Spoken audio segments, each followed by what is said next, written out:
ټماټر لال ناصر په سټوډیو کې دا یو لوښی موجود دی. کم دی؟ هلو السلام علیکم. وعلیکم السلام. دستان اولنې سوال زما دا دی چې تا خو دا کار اوس شروع کړلی، خو ته چې دا کار وکړې نو ستا د لاندې باندې نه څه جوړ شي؟ لکه د خرې هغه داسې وې ساسر به در باندې فري وځي، لکه ګزاره کوه. ما منې اثر نه پرېوځي.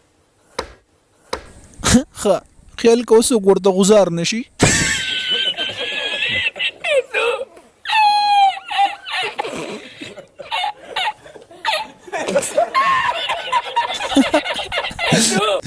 کنه دغه کوینه بیا راوچتول ګران دي.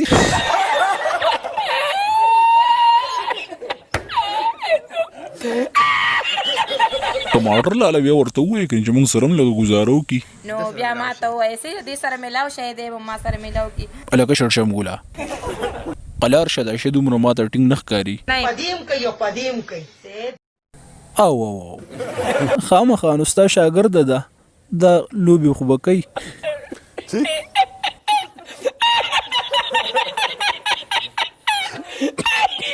اسه نه چې درشم او بیا هار ومنې. زه هار نه منم، هار منلوال نه یم. زه شړشمګوله اوس دې کار شوی دی اورې ته هار ونه بېلې نو. هسې ټماټر لاله ما ویل که نه ته به راسره هم لاړ شي دې په خوا کې چې کومه دا پېغله ده نو په دغې باندې به شپه توده کړي.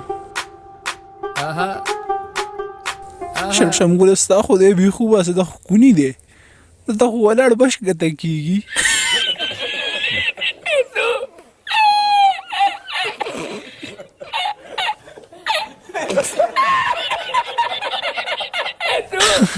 چې به د باندې شپه تودوم نو سیمانو د شوړۍ نه ولې کار نه علم.